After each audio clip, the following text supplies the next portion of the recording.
Information is a commodity now.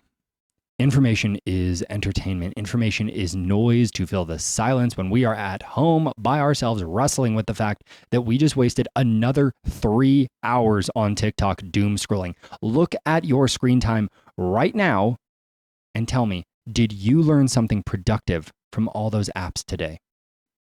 Or are you just busying your mind? Are you fooling yourself with the idea of, I'm learning something, but you don't remember anything? Besides this podcast, of course. I mean, you're definitely learning something here. Go to the gym, meal prep, subscribe. These same models, these same tactics, they exist now, but in such volume and frequency that I can't help but ask, how do you add value and nuance in a 15-second world? It seems to be an insurmountable task, but I think I figured it out. 1, you need to make content so short that somebody will listen to the entire thing.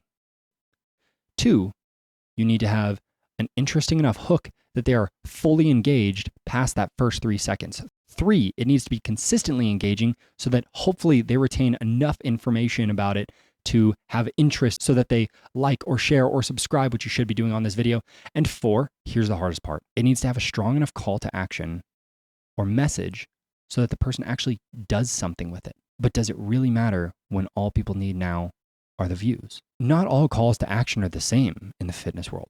Sure, buying, a couple $100 worth of supplements isn't hard, but it's those actions that you take in parallel that actually get you some outcome. That's where the real value is, right?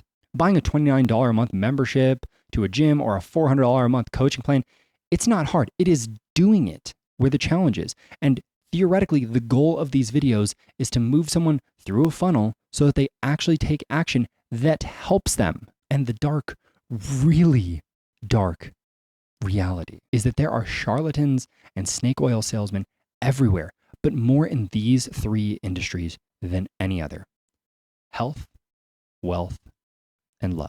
And the fitness industry has found a way to combine all 3 of them. Hey guys, thanks for watching that episode. If you got some value out of that, please give me a little subscribe somewhere in there, whether that is on Apple, Spotify, wherever you're listening right now.